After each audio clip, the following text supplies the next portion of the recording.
Studies have shown that people, and more specifically jurors, are able to remember and comprehend things if they do so visually. In other words, it's not enough just to tell them a story, you have to show the story. And what's the best way to show a story? Is it pictures? Is it documents?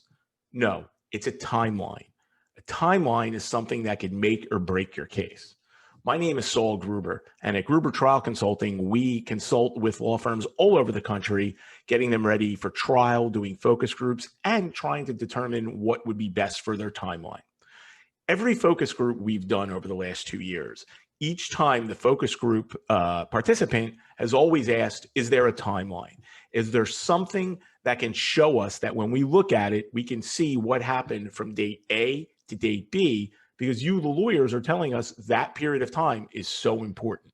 So the question is, if we know timelines are important and we know jurors remember things and understand things better when they not only hear it, but they also can see it, visual learning, visual cognition, why aren't we doing them in every case?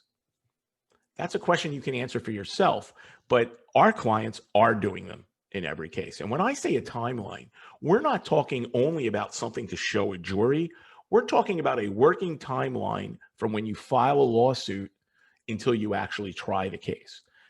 And what I mean by that is continually looking at what is important, that what resonates, changing it, adding more facts in, taking facts out, and making that one perfect timeline. And we're not just saying that you have to go out and hire a medical illustrator to do a fancy timeline, although we'll talk about that a little bit later and why it's important for trial. I'm talking about a timeline you do yourself. Here at our firm, we use two timeline makers. One is called SmartDraw, and it works with a Windows-based system.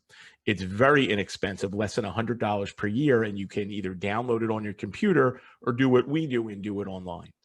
There are a lot of different forms it takes, but it allows you to look at your dates, look at the information, put them in a timeline fashion, and that will help you visualize how you're going to depose people, how you're going to prove your case.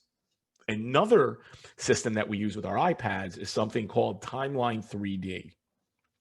Now, I bought that a long time ago, but I think it was about $50, but it's something you should have on all of your iPads.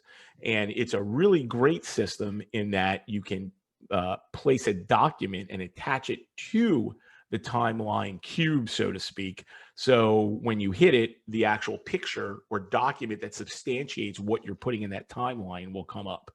These are good to use throughout the entire discovery and constantly changing them depending on who you are deposing and information that you gain through discovery.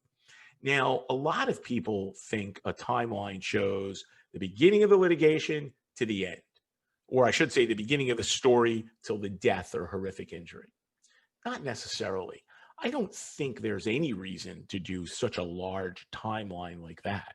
However, there are many reasons to do specific short timelines. First of all, you could do it for what the defendant knew and when.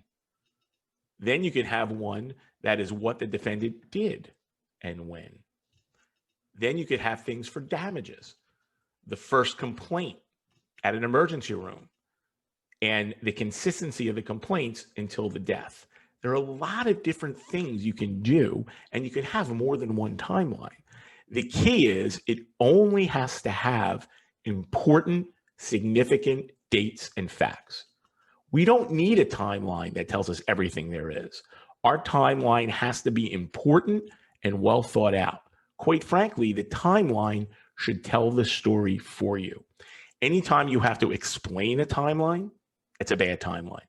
Anytime the timeline doesn't lead all reasonable people to a certain conclusion, it's a bad timeline. Remember the old adage, just because you know it doesn't mean you have to tell the jury it, right?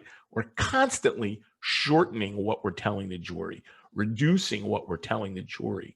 And I want you to apply that same discerning attitude to your timeline. We've done timelines that are separate for each nurse, what they knew and when. And it's really devastating when you're taking a cross-examining a nurse and you have a timeline up and it shows that. It's really devastating when you have a defendant who is a doctor about what they knew and when, and the timeline is sitting there, and as they're testifying a little wishy-washy to get out of liability, the jury can listen to them and look at that timeline. Here's our tip for using timelines. One of the best timelines you can use are the ones that are interactive, because they will show the substantiation and show the proof to the jury while you have a timeline. Virtually every medical illustrator can do these, and they make them so they can either be done on a board that you hit or with a mouse on your computer. And essentially what will happen is there'll be a series of dates with a description of what's important.